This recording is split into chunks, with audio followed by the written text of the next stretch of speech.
Voy a hacer una pequeña presentación de la sesión. Lo primero es el título. No sé cuándo lo habéis visto, qué habéis pensado cuando hablamos de la deconstrucción de la auditoría. Si os preguntáis de qué va esto. Sí que os anticipo dos pinceladas. Vamos a hablar más de futuro, un futuro que yo creo que va a ser bastante más cercano de lo que podemos pensar, y no vamos a hablar tanto de pasado o de presente. Por ejemplo, viendo un poco la presentación, pues se plantean algunas preguntas, ¿no?, que son temas que vamos a tratar hoy. Por ejemplo, ¿qué espera del auditor los diferentes usuarios de los estados financieros? ¿Qué cambios normativos vamos a tener a corto y a medio plazo? ¿Va a ser la normativa contable que viene y de auditoría más exigente que la actual? A nivel tecnológico, que ya hemos empezado a hablar y vamos a hablar durante las sesiones del día de hoy y de mañana, ¿cómo impacta la tecnología en la forma en la que tenemos que hacer las auditorías?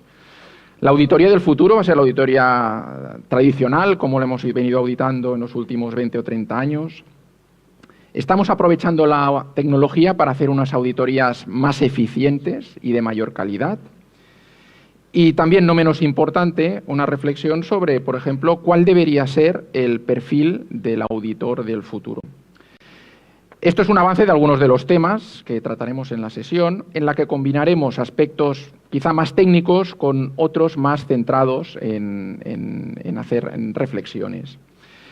Como ponentes de esta sesión, pues contamos aquí con el Departamento Técnic del Col·legi al completo, Rosa, Ana y Javier. Y antes de introducir a los ponentes, a los que entiendo que muchos de vosotros los conocéis ya de consultas o de ponencias o de cursos, sí, dejadme hacer algunas cifras de la actividad del Departamento Técnic, que creo que es importante también para ponerlo un poco en contexto. Durante el año 2018, el Departamento Técnic ha resuelto un total de 1.696 consultas, que bueno, si cogéis la calculadora, que lo hice yo el otro día y divido por 365, me sale una media de 4,6 por día, contando festivos, vacaciones y puentes. La verdad es que es un nivel muy alto de respuesta. Se han hecho muchas sesiones, las sesiones técnicas de Parlemna, de temas de contabilidad y de auditoría. A nivel de publicaciones, como se ha comentado ya también esta mañana, pues una publicación muy emblemática es las preguntas de la semana, que recibimos el lunes a las 9 de la mañana puntualmente en nuestro correo electrónico. Publicación de 3 cuadernos técnicos, 4 publicaciones de actualidad normativa, multitud de cursos, etcétera. Y también destacar la importancia del Departamento Técnic del Col·legi que tiene dentro del Instituto, colaborando en la preparación tanto de circulares como de guías técnicas. Antes de empezar la presentación, y como comento, muchos de vosotros ya conocéis a los ponentes, haré una pequeña, breve introducción de 20 segundos de cada uno de ellos. Rosa Puigvert es licenciada en Administración de Empresas por ESADE. Trabajó en EY, de hecho coincidimos algunos años juntos, entre el año 1998 hasta el año 2002, y es miembro del Registro Oficial de Auditores de Cuentas.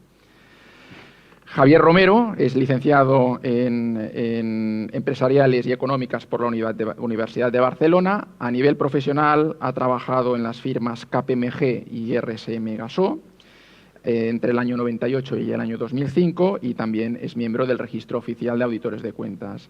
Y por último, Ana Baró es licenciada en Administración de Empresas por ESADE, trabajó en Deloitte desde el año 96 hasta el año 2011 y también es miembro del Registro Oficial de Auditores de Cuentas. Pues ya una vez contextualizada la sesión y presentados los ponentes, pues cedo la palabra a Rosa. Buenos días a todos, un placer, aunque os veo así un poco, no sé si es posible subir un poquito más la luz porque me cuesta veros a todos. A ver, no tenemos respuesta a todas las preguntas que ha hecho Xavier, ni mucho menos, si las tuviéramos no estaríamos aquí, estaríamos vendiendo un know-how y forrándonos. Pero sí que aprovechando un año de ausencia de normativas publicadas en el BOE en relación a auditoría, lo que hemos hecho el Departamento Técnico ha sido una pequeña labor de investigación para entender hacia dónde nos llevaba estas tecnologías emergentes y con un crecimiento exponencial, hacia dónde nos llevaba la auditoría. Todos tenemos muy claro, porque lo leemos casi cada día en la prensa, que estas nuevas tecnologías irrumpen con fuerza y cambian el modelo de sociedad. Todos hemos leído que este cambio de modelo de sociedad llevará a un cambio en la forma en que trabajamos, pero yo creo que no está tan claro hacia dónde irá la auditoría y menos todavía saber exactamente qué deberíamos estar haciendo ahora. Entonces, partiendo de esta premisa, nosotros hicimos una pequeña labor de investigación, le pusimos el título de Deconstruir, porque pensamos que era una forma de intentar investigar dónde deberíamos estar haciendo ahora énfasis para no perder el tren de la auditoría del futuro. ¿Y por qué deconstruir? Porque, en palabras de la RAE, deconstruir no es otra cosa que deshacer analíticamente los elementos que conforman una estructura conceptual. Entonces, si somos capaces de deshacer en elementos la estructura conceptual, que es la auditoría, igual es más fácil descubrir dónde están las claves del éxito. Pero voy a ser sincera, yo realmente, si conozco la palabra deconstruir, no es por la RAE ni por un movimiento filosófico del siglo XIX. Quien puso en realidad la deconstrucción en el mapa fue el famoso y genial cocinero Ferran Adrià en el año 90, cuando con las, me permitáis que lea, gelificaciones, esferificaciones y deconstrucciones consiguió revolucionar la cocina. Y de hecho, en sus palabras, cuando habla de de deconstruir a los platos, lo único que dice es, no, yo lo que hago es descomponer los platos en los diferentes elementos que lo componen, léase, y todos lo recordaréis, la tortilla de patatas, y presentarlo de una forma que no sea reconocible a la vista, pero que cuando la probamos realmente sabemos que es una tortilla de patatas. Y la verdad es que, sin desmerecer la genialidad de Ferran Adrià, pensamos que si él había sido capaz en los años 90 de descomponer la cocina tradicional, ¿cómo no íbamos a ser capaces nosotros en nuestro ámbito y con seguramente menos glamour, palabra que estamos poniendo de moda hoy, a descomponer la auditoría? Y para descomponer la auditoría, lo primero que hemos pensado que es importante es de qué va la auditoría, de qué trata la auditoría, cuál es esta estructura conceptual que pensamos deshacer. Concepto también antiguo, igual como de construir. La auditoría sigue manteniendo la misma definición de siempre, como todos vosotros sabéis. Nosotros, como auditores, lo que intentamos es obtener una seguridad razonable de que los estados financieros están libres de incorrección material, para luego poder emitir una opinión sobre que estos estados financieros, en todos sus aspectos significativos, están preparados de acuerdo con el marco de información financiera. Como veis, el concepto me lo sé y muy bien. Lo que sí es importante y quiero resaltar es que la auditoría pivota sobre un elemento que son los estados financieros. Y Javier nos explicará realmente qué sentido tienen los estados financieros y si realmente estos estados financieros también se están revolucionando, igual como se está revolucionando la sociedad utilizando las nuevas tecnologías. Si nos fijamos en alguna de las definiciones de estados financieros, por ejemplo, incluimos aquí la de la NIC 1, el objetivo de los estados financieros, al fin y al cabo, es suministrar información sobre la situación financiera, el rendimiento financiero y los flujos que genera una entidad. Información que sea útil a una amplia gama de usuarios para la toma de decisiones económicas. Bueno, como podéis intuir, el objetivo de los estados financieros prácticamente no ha evolucionado, ¿no? Lo que sí que ha evolucionado es, las demandas de los usuarios de esos estados financieros. Usuarios que ya no solo están interesados en la información financiera, sino que consideran relevante también para la toma de sus decisiones conocer otro tipo de información no financiera, ¿no? Ejemplos que ya están aquí desde hace tiempo, por ejemplo, las memorias de responsabilidad social corporativa y más recientemente y con un contenido más regulado, el estado de información no financiera al que me referiré más adelante, ¿no? Decíamos, ha cambiado el que demandan los usuarios, pero también ha cambiado o está cambiando el cuándo y el cómo, ¿no? Lo vemos aquí, ¿no? El cuándo, porque lógicamente los usuarios están requiriendo también información de periodos intermedios, ¿no? Lógicamente no pueden a veces esperar a la formulación de los estados financieros del ejercicio, ¿no? Un ejemplo evidente es la información semestral que las entidades cotizadas deben preparar, ¿no? Y también está cambiando el cómo quieren recibir los usuarios esta información. Y un ejemplo, bueno, es este formato electrónico único de presentación de la información financiera, que ya ha sido definido por un reglamento delegado de la Comisión Europea de fecha de diciembre del año pasado, y que va a obligar a las entidades cotizadas a marcar, bueno, con un lenguaje XHTML, a marcar los estados financieros formulados bajo NIF de los ejercicios que se inician a partir del 1 de enero del 2020, ¿no? 2022, en el caso de las notas a los estados financieros. De hecho, este lenguaje va a permitir que esa información financiera pueda ser leída por máquinas y, evidentemente, eso va a facilitar la accesibilidad, el análisis y la comparabilidad de un volumen importante de información financiera, ¿no? El futuro, pues bueno, el futuro posiblemente pues, está ahí, ¿no? En información que ayude a completar esa visión global que quieren los usuarios y además más próxima en el tiempo, ¿no? Esa es la tendencia y por ahí va el futuro, ¿no? Decía antes, me refería antes al estado de información no financiera, ¿no? Y es un buen ejemplo de esas demandas de los usuarios que han sido asumidas por el legislador, ¿no? Primero el europeo a través de una directiva y después con la transposición de esa directiva, pues el legislador nacional, ¿no? Me refiero aquí al Real Decreto Ley 18/2017 y más recientemente esta Ley 11/2018, que además, bueno, ya se ha comentado en la inauguración, ¿no? Varias veces, ¿no? Esta ley que ha venido a ser más exigente en cuanto a información a suministrar y en cuanto al mayor número de entidades afectadas por esta obligación, ¿no? Y bueno, pues aquí vemos un poco cómo evolucionan esos requerimientos de exigencia que ya, bueno, y si retrocedemos un paso atrás, el origen eran este Real Decreto Ley 18/2017, donde los requisitos eran tres condiciones que se habían de cumplir para hacer obligatoria esta información no financiera. Hemos pasado a dos condiciones en 2018. Dos de aquellas tres condiciones se han convertido en condiciones alternativas y, bueno, el futuro, en 3 años, ese umbral de cifra de número de trabajadores pues se va a reducir a la mitad, ¿no? Como es evidente, 2021 esta obligación va a afectar a un mayor número de empresas y grupos de sociedades y aquí lógicamente el auditor no se puede quedar al margen, ¿no? Seguramente muchos de vosotros este año ya os habéis planteado en relación a esta información no financiera qué servicios podéis prestar a vuestros clientes, sean o no de auditoría y lógicamente respetando el marco de independencia.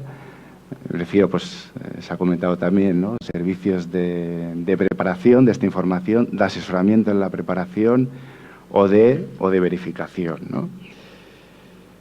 Bueno, diría, de hecho, quien no se lo haya planteado todavía, pues 2021 está a la vuelta de la esquina y no se puede quedar al margen, ¿no? Es evidente, ¿no?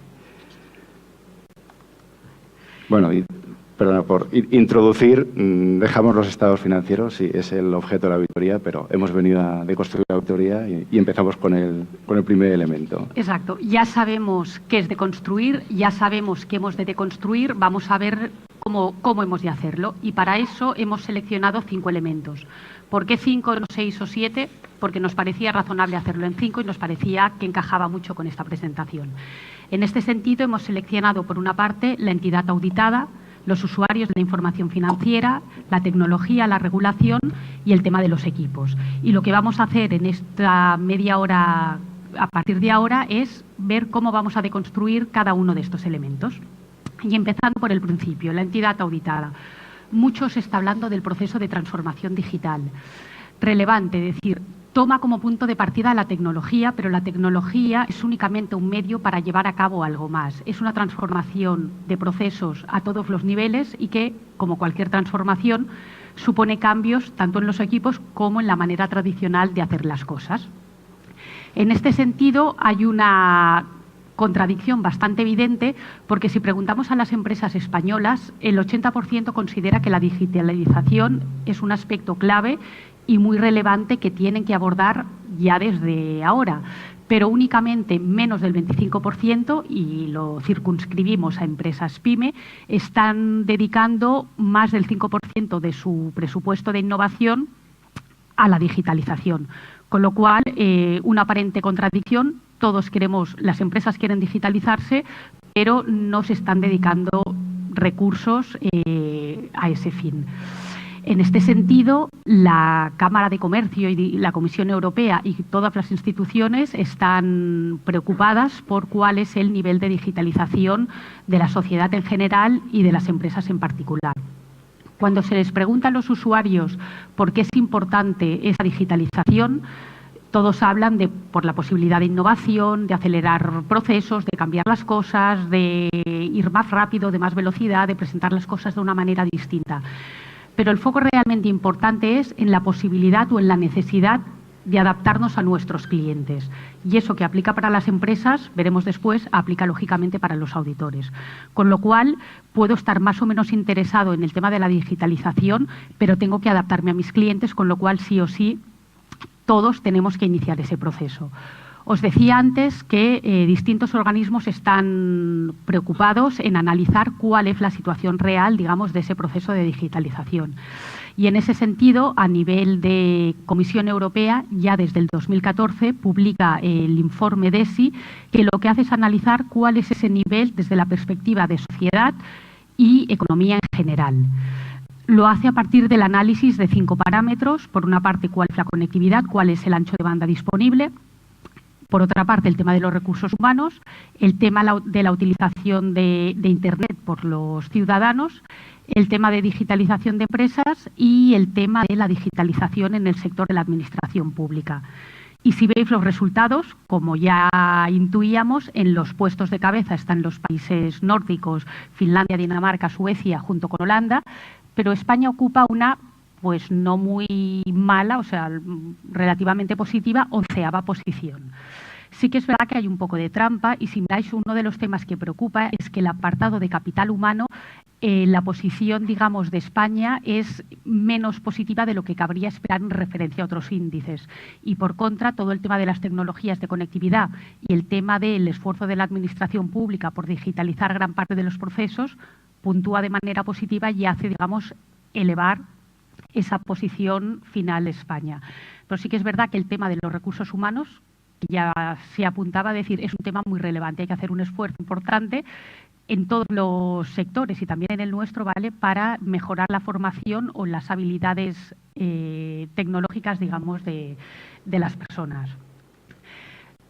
Ya vamos poniendo el foco en empresa, ya no es un tema a nivel general de la sociedad, sino vamos a ver qué pasa con ese índice de intensidad digital cuando ponemos el foco a nivel europeo en las empresas. Y en ese sentido llama la atención que únicamente, o sea, un 50% de las empresas de los países nórdicos superan, es decir, tienen una posición muy alta o alta. O sea, el resto de países, la verdad que el índice de digitalización se sitúa en niveles muy bajos y aquí, como veis, sí, la posición de España es francamente mejorable y ocupa posiciones al final, digamos, de esta cola. Y por último, para acabar este apartado, queríamos, o que podía ser de interés, profundizar en una serie de indicadores de la Cámara de Comercio Española, que lo que hacemos es comparar cuál es la situación de pymes españolas con el benchmarking de del mejor país desde la perspectiva europea. Y para eso lo que hacemos es coger 8 indicadores que miden determinados ámbitos relacionados con la penetración digital. Temas como cuán compleja es la página web, presencia en redes de las empresas, si se utiliza el tema de la facturación digital, qué ancho de banda está disponible, digamos, para los trabajadores, cuántos móviles tienen los trabajadores de esa empresa. Una serie de indicadores para ver cuál es la posición relativa de las pymes españolas respecto, repito, al mejor país europeo, que como ya avanzábamos antes y en línea con la situación de las empresas en general, los puestos relevantes están ocupados por los países nórdicos. Deconstruida ya propiamente lo que sería las entidades, vamos a ver este análisis de deconstrucción desde la perspectiva usuario. A ver, queda claro que a nivel de entidades lo que nos requerirá es un esfuerzo para coger este tren de digitalización. Ya os anticipo que los auditores no vamos a ser una excepción en este esfuerzo.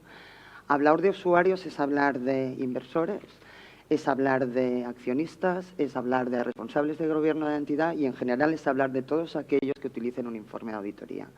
Si buceáis un poco por Internet descubriréis que en estos momentos hay muchas iniciativas de organizaciones preguntando al usuario qué le gustaría que fuera la auditoría del futuro. Y un anticipo. Muchos coinciden, por no decir todos, que debemos mantener nuestros valores esenciales, es decir, debemos mantener nuestra objetividad, nuestro escepticismo y juicio profesionales, nuestra independencia. Muchos empiezan a indicar ya que podremos hacer más con menos esfuerzo gracias a estas nuevas tecnologías de las que hemos hablado. Y eso requerirá, por nuestra parte, que si la necesidad de ser programadores, realmente seramos capaces de entender esta tecnología para saber cuándo la podemos utilizar en beneficio de dar más información con menos trabajo. Algunos empiezan ya a cuestionarse el modelo de informe actual que tenemos y empiezan a plantear si no sería necesaria una auditoría a tiempo real. Eso a mí me parece ya un gol a la luna, por decirlo de alguna forma. Auditorías bajo demanda e incluso auditorías predictivas. Y algunos ya piden, y de hecho eso ya es una realidad, entiendo, aseguramiento en ámbitos distintos a los estados financieros.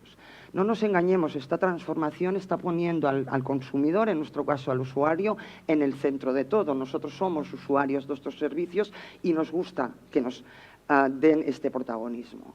Y darle este protagonismo significa que, pivotando en base a unos procesos que deberemos rediseñar para ser más eficientes, unas personas que deberemos formar para adaptarlas al nuevo cambio y aprovechando la tecnología, deberemos dar una auditoría de calidad, como seguimos haciendo hasta ahora, auditoría que seguirá enfocando en lo que es el análisis de los riesgos de incorrección material. Deberemos ser más rápidos y deberemos aportar valor. Y cuando hacéis este análisis que os he dicho en Internet, descubriréis que sigue existiendo un concepto, también concepto antiguo, que viene más o menos del año 1970, que es el concepto del gap de las expectativas, que no es otra cosa, en definición de la ACA, definición muy parecida a la que ya existía en 1970, en la que la diferencia entre lo que el público cree que hacemos y lo que le gustaría que hiciéramos. ¿Hemos sido capaces de reducir este gap desde el año 70? Seguramente sí, pero como las expectativas de los usuarios van cambiando, el gap, en cierta forma, permitidme decir que se sigue manteniendo.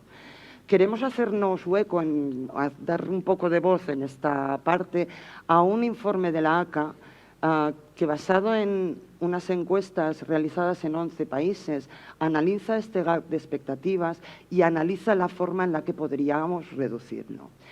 Nos ha parecido muy interesante el estudio en el sentido de que en vez de tomar el gap de expectativas en conjunto, lo que hace es fraccionarlo en 3.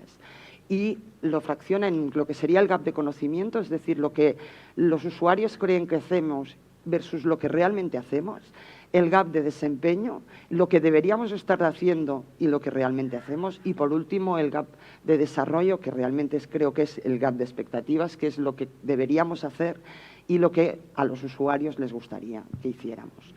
Y ahora sí que nos detendremos un poco en cada uno de los gaps para que veáis cómo los han analizado y qué podríamos hacer nosotros para reducirlos.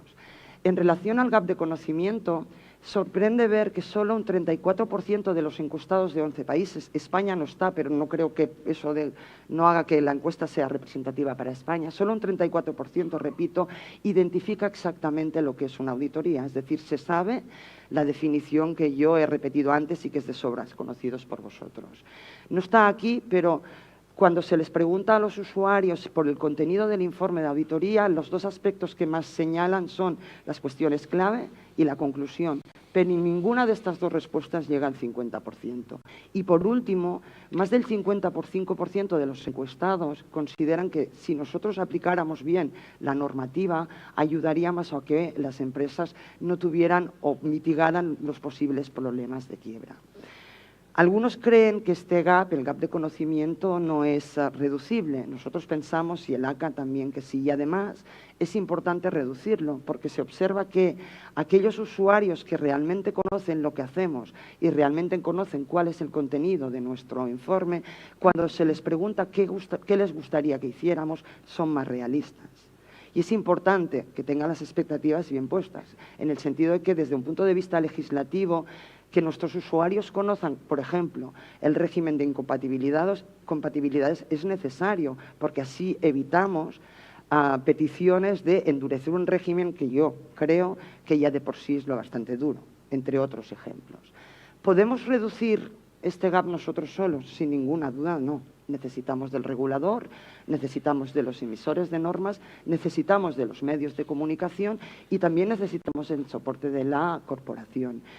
Y ahí es donde os voy a pedir un pequeño favor.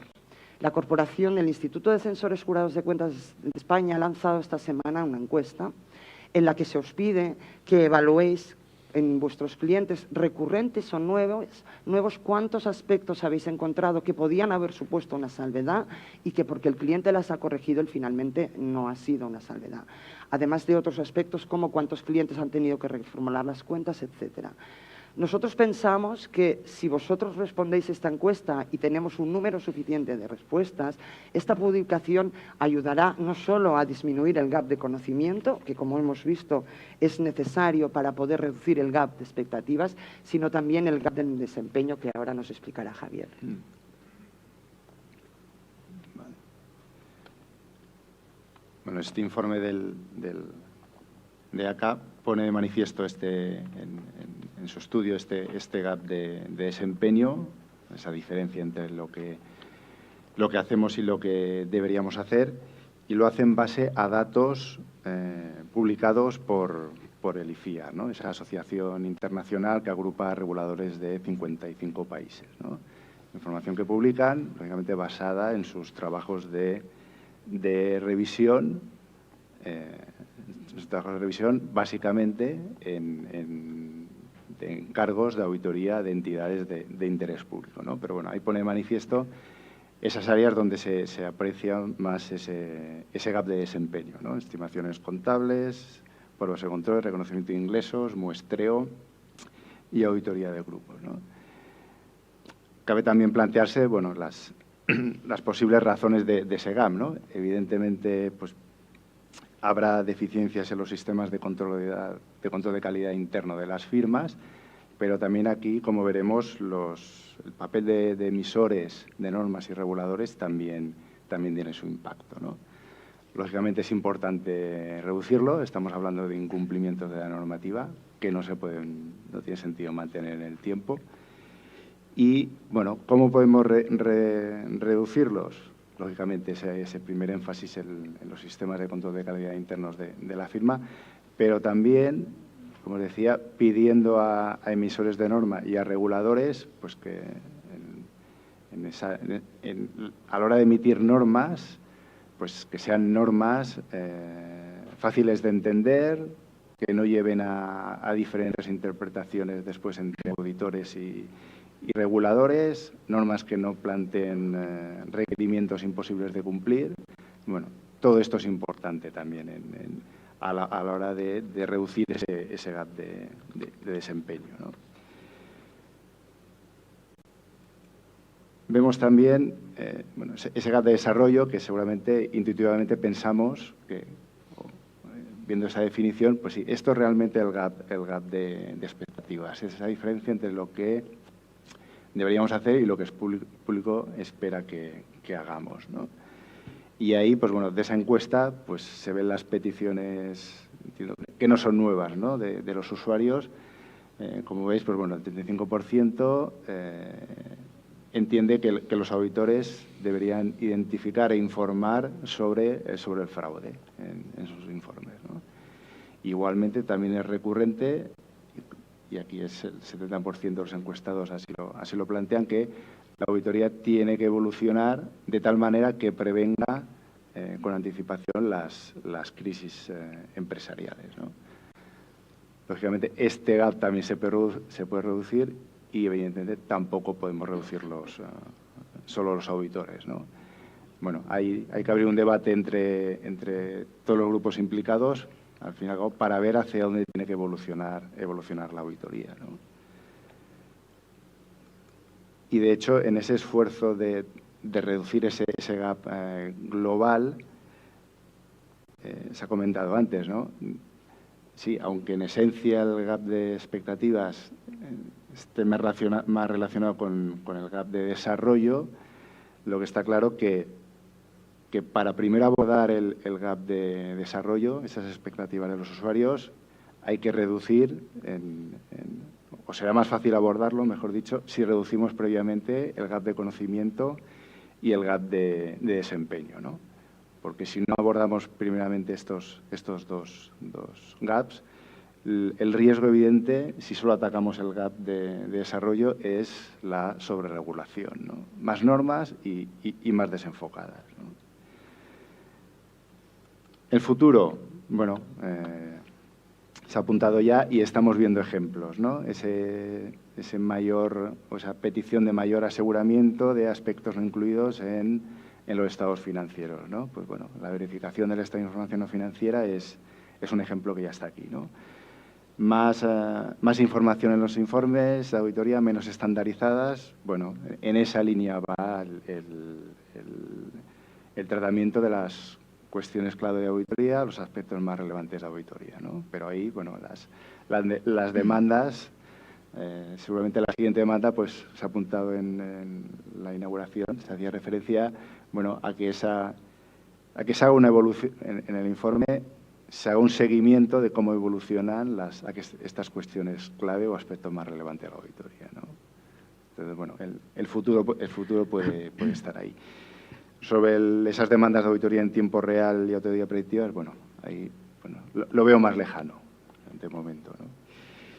Bueno, vemos ya ese siguiente elemento, la regulación.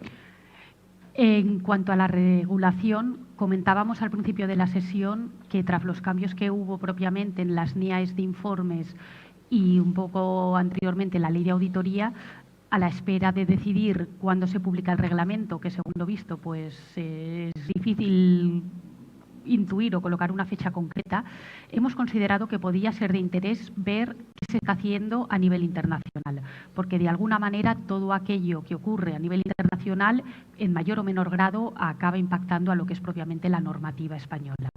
En ese sentido, vamos a ver, repito, desde esta perspectiva internacional, qué NIAs se han modificado últimamente y ver, en su caso, qué potenciales impactos podrían tener y si está previsto por el regulador nacional incorporarlas o no.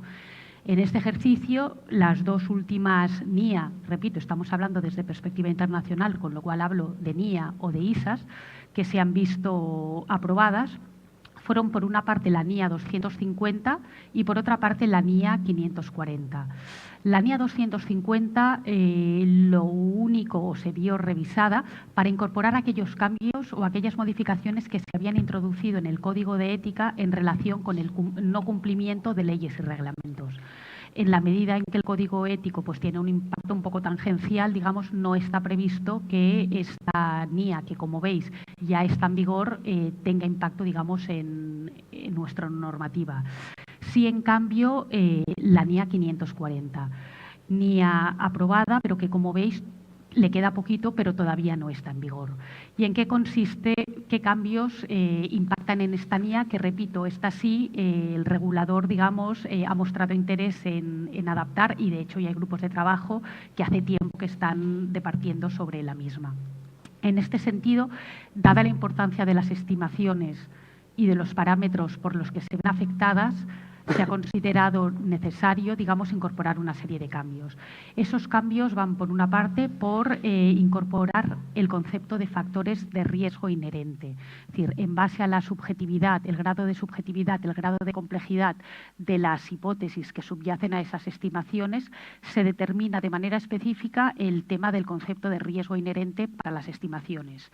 Y en coherencia, a efectos de valoración del riesgo, se obliga a separar, por una parte, la valoración del riesgo inherente y, por otra, la valoración del riesgo de control.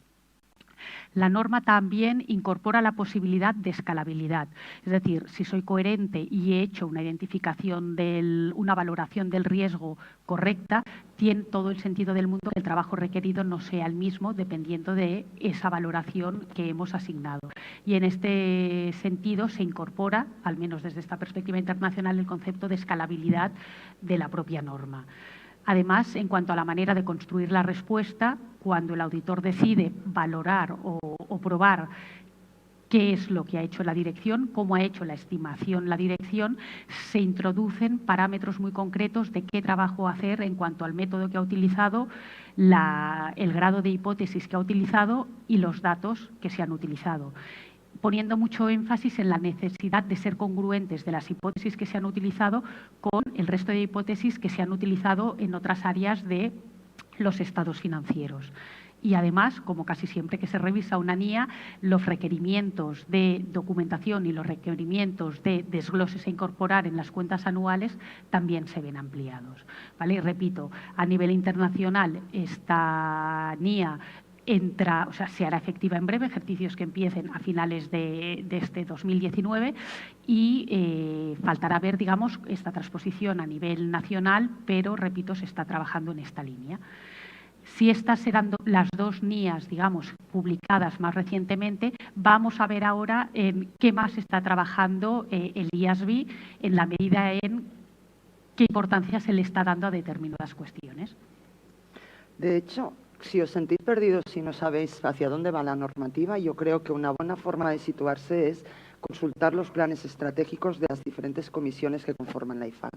Y aquí tenéis solo un pequeño extracto de lo que es el plan estratégico del IASB, como ha dicho Ana, para los años 2020-2021, y en concreto una parte de lo que es su plan de trabajo. Podéis ver que están, y de hecho ya ha finalizado revisando la ISA 315, está siendo objeto de revisión todo lo que es las normas relacionadas con el control de calidad, la norma de auditoría de grupos y la norma relacionada con los procedimientos acordados. Además, ellos tienen un bloque que llaman fases de investigación, que no es modificación normativa, sino aspectos que ellos consideran que debería haber un debate abierto. Lo que hacen es, abrir una fase de investigación. Y en ese sentido, veis en la diapositiva que hay 3 fases de investigación. Una creo que se ha hablado ya esta mañana, que es la auditoría de entidades menos complejas. Otra es un tema tan relevante como la evidencia de auditoría y otra, el escepticismo profesional, como os he dicho antes, es uno de nuestros valores. Cuando hablamos de la revisión de la ISA 315, una de las razones que justifican esta revisión que ya es segunda revisión, y eso no sé si es importante que lo sepáis, cuando nosotros adaptamos las ISAs, adaptamos la 315 antes de la primera revisión, y esa es la segunda revisión que va a tener lugar, y lo que ellos consideran es que si estamos hablando de un mundo que se está transformando y esa transformación llega a un cambio de procesos, pues la norma merecía ser revisada. La norma seguirá basándose en los 5 elementos de control, no cambian, pero sí que estos 5 elementos de control se ha aprovechado en la revisión de la norma para, vía material de aplicación o vía las propias definiciones, ser un poco más preciso. Y lo mismo se ha hecho en el apartado de identificación y valoración de riesgo. Había una cierta queja de los auditores en que en algunos puntos esta parte de la norma no era lo suficientemente precisa y lo que se ha intentado es precisarla un poco más. Ana ha hablado antes de la escalabilidad de la norma 540. Escalabilidad va a ser una palabra que el IASB y en general el IFAC va a utilizar en adelante, que no es otra cosa que decir, vamos a ver, a diferente complejidad, diferente grado de aplicación de la norma. La escalabilidad de la 315 viene básicamente por unos flujogramas que están al inicio y que de hecho podéis consultar en su página web, que lo que ayuda es a situar de cómo debo yo trabajar, auditor, la identificación y valoración de riesgos en base al conocimiento de la entidad de su entorno. Como podéis ver en la pantalla, está prevista que la implementación de la ISA 315 tenga lugar un año después de la implementación de la NIA 540, ¿no? Creo recordar, que es para los ejercicios que empiecen a partir de diciembre del 2019. Otro de los bloques normativos que está cambiando es, como os he dicho antes, el bloque de control de calidad. Abandonamos la C de control y la sustituimos por la M de management. Es decir, que a partir de ahora ya no hablaremos de la ISQC1, sino que hablaremos de la ISQM1, M2. Es toda una declaración de intenciones. Es decir, yo ya no controlo mis políticas y mis procedimientos de calidad, yo lo que hago es las gestiono para identificar aquellos riesgos que puedan tener una incidencia significativa en mis sistemas y mitigarlos en la medida de lo posible. Lo que ha hecho la norma es ampliar los componentes, básicamente para incorporar este componente que acabo de explicar de identificación de riesgos que debo mitigar. También ha incorporado un concepto que es el concepto de información y comunicación. Os podéis fijar que el concepto de recursos ya no es recursos humanos. Lo que hace la norma aquí, porque entiende que es muy relevante, es incorporar, aparte de los recursos humanos, que siguen siendo igual de esenciales, el concepto de recursos tecnológicos y de capacidad intelectual. Y luego también, como flash interesante, porque la norma en sí requerirá que le dediquemos un esfuerzo, y ahora me explicaré, lo que hace es reforzar la parte del liderazgo de los socios en lo que es la gestión de la calidad en los trabajos y en el sistema, introduciendo conceptos de gobierno corporativo. El objetivo de la norma sigue siendo el mismo de cuando la norma llevaba a la C, ¿de acuerdo? No cambia. Y os he dicho que ahora me explico en cuanto a que eso va a requerir un esfuerzo por vuestra parte cuando entre en vigor, entrada que está prevista para el año 2022. Se ha pensado que una vez aprobada es necesario unos 18 meses para traducir la norma a los lenguajes de los diferentes países y hacer las correspondientes adaptaciones. Y sin ninguna duda requerirá un esfuerzo por parte vuestra, porque vuestros riesgos son vuestros. No hay un auditor con los mismos riesgos que otro. Y aquí sí que lo que os forzará la norma es a que tengáis unas políticas y unos procedimientos a medida. Esfuerzo que yo creo, en mi modesta opinión, que se verá compensado luego por la facilidad que os dará en gestionar la norma, facilidad que ahora, que está un poquitín más encorsetada, creo que no existe. Y por último, en relación a los temas que están en el plan estratégico de la IFAC, queríamos destacar un discussion paper. Os he dicho antes que la IFAC, además de revisar y adaptar cuando lo considera necesario las normas, lanza algunas líneas de investigación y esta es una de ellas, que es la pregunta a raíz de algunos comentarios de algunos grupos de interés y a raíz de algunas iniciativas de algunos países. La pregunta que lanza es si realmente el marco de norma de auditoría que tenemos actualmente es adecuado cuando auditamos empresas menos complejas. Y insisto, menos complejas, que no significa más pequeñas, aunque en la definición que se ofrece en el discussion paper a veces los elementos coincidan. El IFAC, en este documento de discusión, aparte de centrar el debate y preguntar a quien quiera responder si está de acuerdo en la definición de entidad menos compleja, también recuerda que no todos los esfuerzos para simplificar lo que podría ser la auditoría de estas entidades está en sus manos. O sea, el IFAC puede trabajar en el lenguaje, en la extensión y en los requerimientos documentales de la normativa, pero por descontado que no puede trabajar en otros aspectos como podrían ser los límites de auditoría.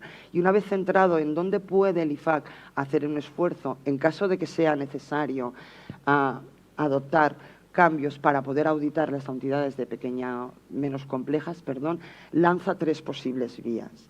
La primera, revisar las ISAs en el sentido del que ya hemos hablado en la 540 y la 315, en buscar esta escalabilidad. La segunda opción que lanza es abrir un cuerpo normativo específico para estas entidades menos complejas. Sabéis que nosotros como corporación esta iniciativa no nos parece muy adecuada, pero además, y en el propio discussion paper sale, hay algunos grupos de interés que tampoco están a favor. Y la siguiente iniciativa que abre como posible iniciativa, en caso de que se considere necesario que para auditar entidades de menor complejidad, se necesita obtener más guías, pues facilitar las guías. Para cada uno de estos aspectos, en el propio discussion paper se discuten y se evalúan diferentes vías de cómo podrían abordarse. Bienvenida sea cualquier discusión que permita alimentar, saber hacia dónde va a ir la regulación. Por lo tanto, bienvenida sea esta iniciativa. Y ahora veamos un poco, Javier, hacia dónde vamos en España. Bueno, sí, hemos visto qué proyectos está trabajando el IASB. En qué medida y cuándo se acaben trasladando estos cambios a las NIAEs, pues bueno, como siempre, va a depender de ese proceso de revisión de las NIAEs que vaya a seguir el ICAT, tanto en relación a estas que están ya aprobadas, 250, 540, las que están a punto, 315, bueno, como todos esos proyectos que vienen detrás, ¿no? Y aquí también es importante que dentro de ese proceso de revisión, pues no hay que perder de vista también esas llamadas revisiones de modificaciones de concordancia, ¿no? Como sabéis, pues bueno, las ISA, las NIA tienen un montón de referencias cruzadas, entonces pues cada vez que se modifica una norma, pues obliga a revisar todas esas referencias cruzadas, ¿no? Es otra tarea que aquí no hemos hecho todavía y que también está pendiente. Y, lógicamente, si hablamos de regulación, pues bueno, no podemos dejar de referirnos, aunque sea brevemente, al esperado reglamento de la Ley 22/2015 de Auditoría de Cuentas. Bueno, sí, cuyo borrador ya ha sido objeto de exposición, de debate en diferentes foros. Aquí mismo el año pasado, recuerdo una sesión específica, y bueno, no vamos a insistir, ¿no? Simplemente recordar los retos que tiene ese reglamento, ¿no? Que al fin y al cabo es hacer posible la aplicación práctica de determinados requerimientos que tenemos en la ley, ¿no? Y bueno, pues y destacaría especialmente, pues bueno, los ya sentidos, ¿no? El tema del régimen de independencia, la organización interna del auditor y bueno, pues también recuerdo también el tema de las auditorías de grupos, de sociedades, ¿no? Bueno, aquí sí que no nos vamos a atrever a poner fecha. Bueno, ya la ha puesto bueno el presidente del ICAC. No sé con qué grado de optimismo, pero bueno, yo me quedo con ese 2019. Todavía tenemos margen, ¿no? Y esperamos poder contar con ese reglamento a final de año. Dejamos la regulación y bueno, llegamos a ese elemento que está en boga de todos, ¿no? La tecnología. Bueno.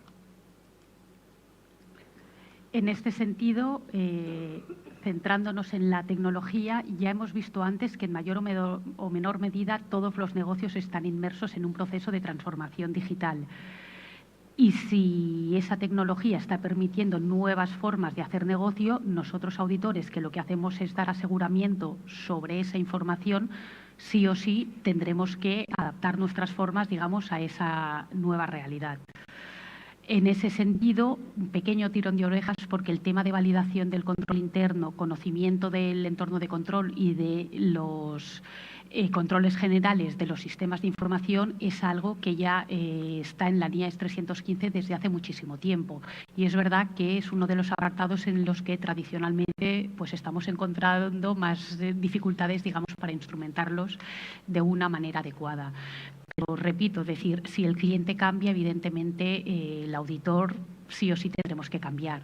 Y además es un cambio que no esperemos al regulador. El cambio tendrá que venir, digamos, esa adopción de la tecnología tendrá que hacerse desde el propio sector.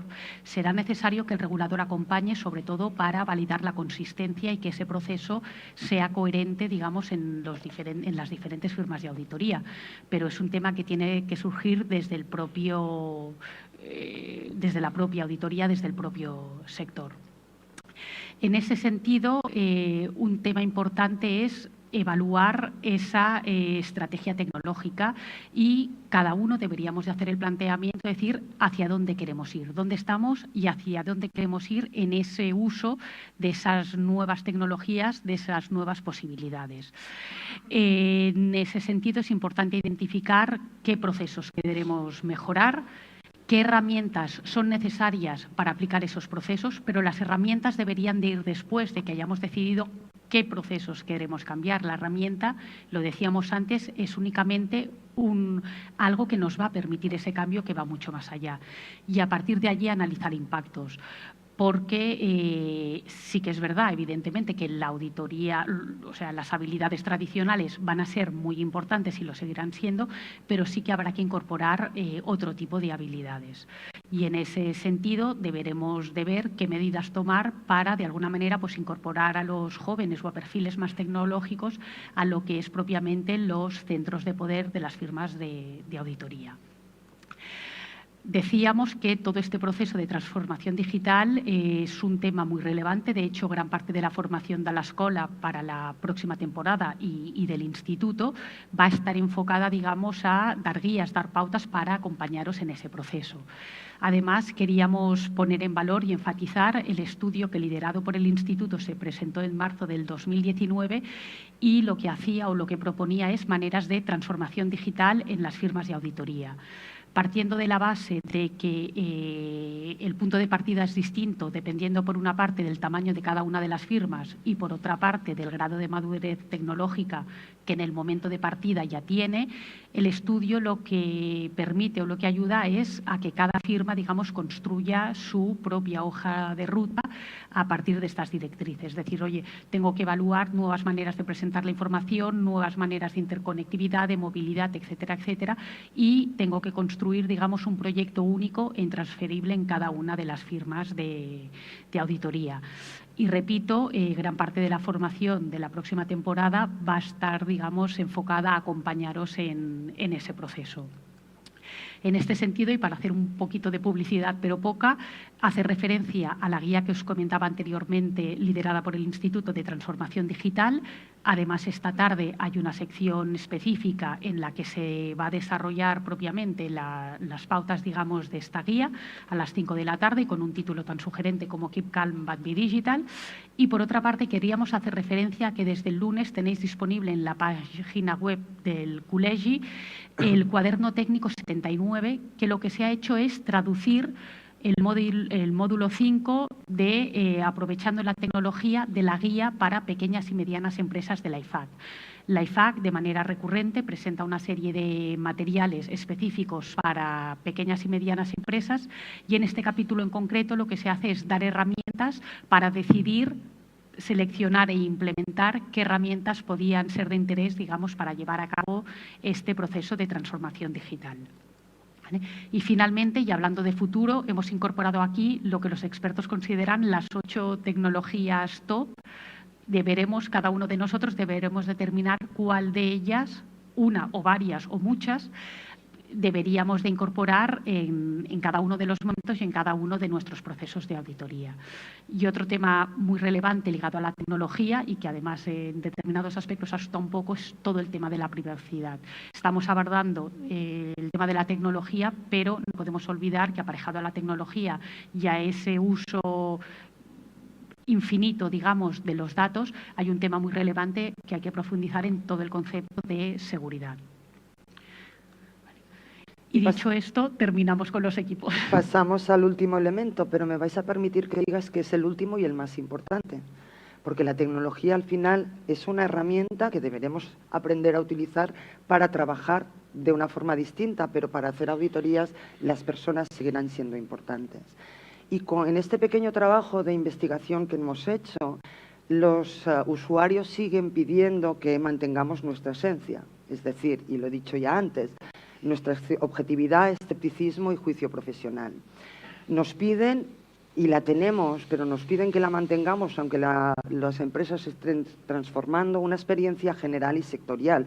Y de hecho entiendo que ya en muchas auditoras se están incorporando expertos en determinados sectores. Siguen reconociendo que es importante el enfoque de riesgos que estamos haciendo en la auditoría.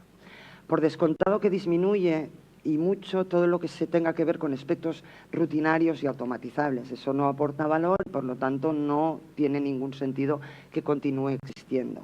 Y gana peso el hecho de que, como ha dicho Ana hace un momento, seamos fluidos en las tecnologías emergentes. Y repito, no para que seamos programadores, sino para que sepamos cuándo podemos utilizar estas tecnologías en beneficio de nuestros trabajos. Y también nos piden unas ciertas habilidades de comunicación. De hecho, yo creo que ya está sucediendo ahora. Hay una cierta migración de unas estructuras muy piramidales a unas estructuras que alguien ha definido en forma de diamante. Y a mí la definición me encanta. Porque en todo lo que he leído de esta transformación digital que vamos a sufrir, nadie se cuestiona que el diamante deje de ser una piedra preciosa. Entonces, bienvenido sea el que nuestras estructuras tengan esta forma. Preocupa que, fruto de las tecnologías, fruto de la transformación que estamos sufriendo, no cultivemos o no formemos a nuestras personas, a aquellas personas que empiezan a trabajar con nosotros, en lo que es el escepticismo y el juicio profesional. Algunos de vosotros apuntáis que en vuestros trabajos cada vez vais menos al cliente, o el que el cliente quiere cada vez más que trabajéis desde el despacho. Deberemos repensar eso. Porque si lo que es vital para nuestros usuarios es que tengamos un escepticismo y juicio profesionales, habrá que enseñarles a nuestra gente, a estos que empiezan a trabajar, cómo se forma este juicio y estos escepticismos. Y a mí me gustaría acabar la parte de equipos diciendo que si en algo deberíamos y podemos empezar a trabajar para no perder el tren de esta transformación, es precisamente la gestión de los equipos. Y yo lo que creo que ya deberíamos empezar, si no lo estáis haciendo ya en vuestros despachos, es repensar un poco qué perfiles tenéis y qué perfiles creéis que deberíais tener. No os garantizo que acertéis. Lo que sí tengo muy claro es que no hacer nada está condenado al fracaso. Entonces, mi apuesta es repensemos un poco las estructuras, evaluemos qué tipo de especialistas deberíamos necesitar y si los podemos formar desde un punto de vista interno. Me sumo al tirón de orejas de Ana en el sentido de que debemos mejorar nuestros conocimientos de las tecnologías de información de nuestros clientes, no solo por hablar el mismo lenguaje que ellos, sino también para ser más eficientes en la realización de nuestros trabajos y a partir de ahí nada más.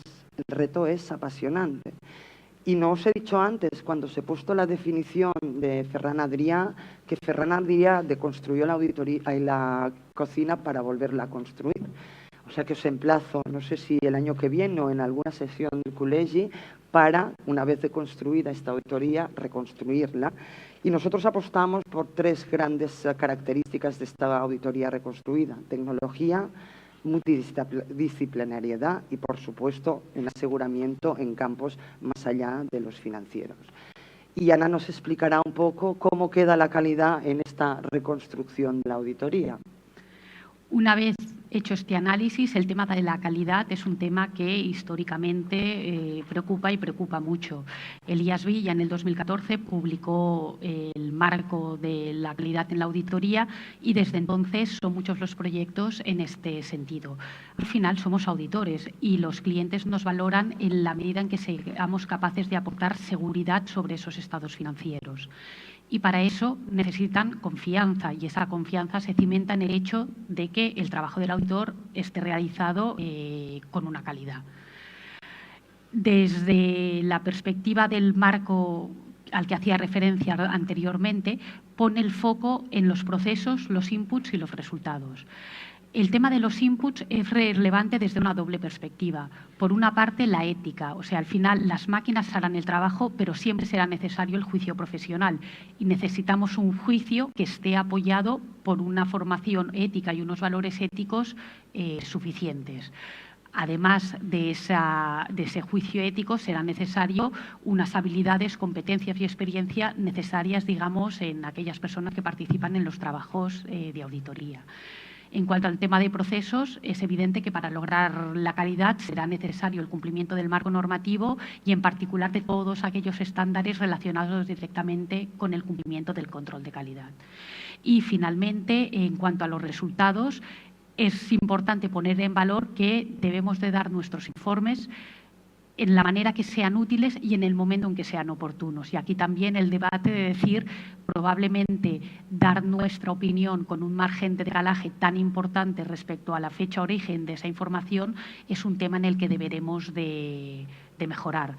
No sé si auditorías a tiempo real llegarán, pero sí auditorías mucho más ajustadas al momento concreto de lo que se está analizando.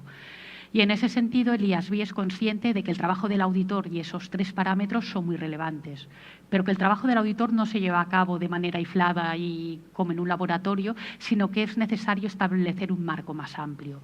Y en ese sentido apunta la importancia de la interacción. Los distintos usuarios o personas que participan en la información financiera, ya desde el punto de creación, de generación de esa información, como desde el punto de vista de usuario, deben de aumentar, digamos, su grado de interacción y de implicación para aprender unos de otros y potenciar esa calidad de la auditoría.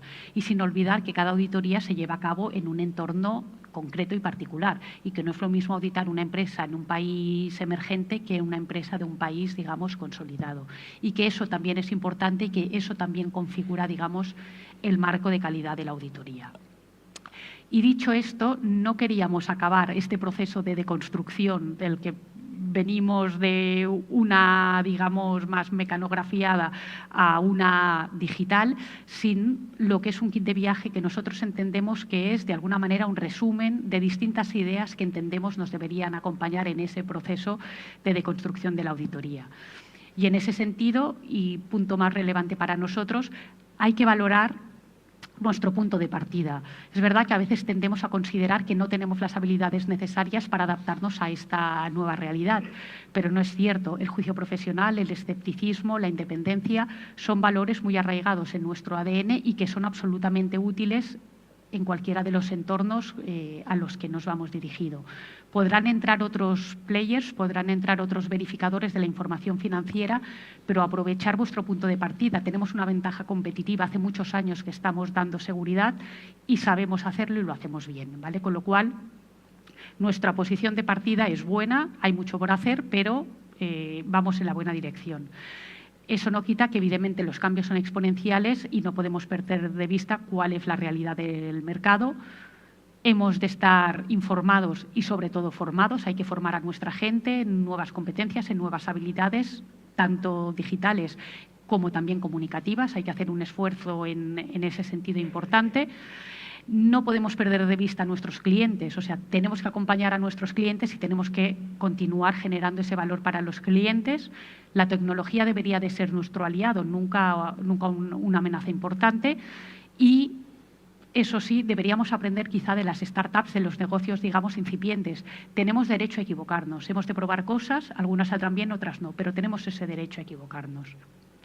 Y si, a pesar de hecho, estamos un poco abrumados con todo lo que nos viene encima, con todo ese proceso de transformación, con todas esas augurios que indican pues que el futuro de la auditoría en algunos apartados pues es francamente cuestionable, queríamos terminar la sesión con esta frase de Mario Andretti, que no Andreotti, un expiloto de automovilismo, de que si todo parece que está bajo control es porque probablemente no estemos yendo suficientemente rápido. En este sentido, adelante, es verdad que tenemos muchos retos, hay muchas cosas por hacer, pero podemos hacerlo. Y ese es el mensaje final con el que queríamos cerrar la sesión. Muchas gracias. Pues muchas gracias a los tres, la verdad muy interesante. Sobre todo temas a reflexionar, temas de futuro, que hablamos que es un futuro, pero es un futuro ya muy cercano, muy a más corto plazo. Nos quedan 5 minutos, hemos cumplido perfectamente el tiempo. No sé si alguien tiene alguna pregunta o alguna reflexión. Si no, yo os haré una pregunta, un poco con la presentación que habéis hecho, me iba viniendo en la cabeza. ¿Hay alguna pregunta, alguna reflexión? pues si no os la lanzo yo, ¿no? Un poco el perfil del auditor del futuro, ¿no? Yo me sitúo en el fórum número 40 de aquí a 11 años, por ejemplo, ¿no? Y hemos hablado mucho de tecnología, cambios tecnológicos rápidos. El auditor clásico ha sido el economista, el auditor que viene de la carrera de empresariales, por ejemplo. ¿Va a cambiar el origen del auditor? ¿Nos vamos a encontrar en un futuro no muy lejano matemáticos o ingenieros haciendo de auditores? ¿O creéis que es más fácil adaptar al perfil actual a la nueva tecnología, o al revés, gente con conocimientos tecnológicos, adaptarlos a lo que es la contabilidad, por ejemplo? No sé, ¿cómo veis el futuro? A ver, yo si fuera vosotros y tuviera menos de 50 años, lo que haría es adaptarme. Yo soy economista, soy auditor, lo ha dicho Ana muy bien, tenemos un punto de partida ya, los valores básicos de la auditoría siguen siendo valores que los usuarios reconocen. Yo veo las dos cosas, veo a un matemático haciendo auditorías y a un auditor con más experiencia en matemáticas. Y de hecho, por ejemplo, en el tema financiero, los usuarios piden que tengamos más conocimiento. Y en esta estructura de diamante que yo he proyectado antes, veo equipos multidisciplinares. Pero sigo viendo, no sé si es ya por deformación profesional, sigo viendo a auditores en la estructura de diamantes y con un papel de liderazgo. No sé si estáis vosotros de acuerdo. Totalmente de acuerdo. No es incompatible, ¿no? Los economistas tradicionales tendremos que añadir nuevas aptitudes y eso deberemos de unirlo, digamos, con nuevos perfiles, con un know-how muy específico en otras áreas que cada vez son más relevantes. Pues muy bien, si no hay ninguna pregunta, pues agradeceros nuevamente la exposición, muy interesante, y yo creo que nos ayuda un poco a reflexionar cómo va a ser la auditoría del futuro a no tan largo plazo. Pues muchas gracias. Gracias a vosotros.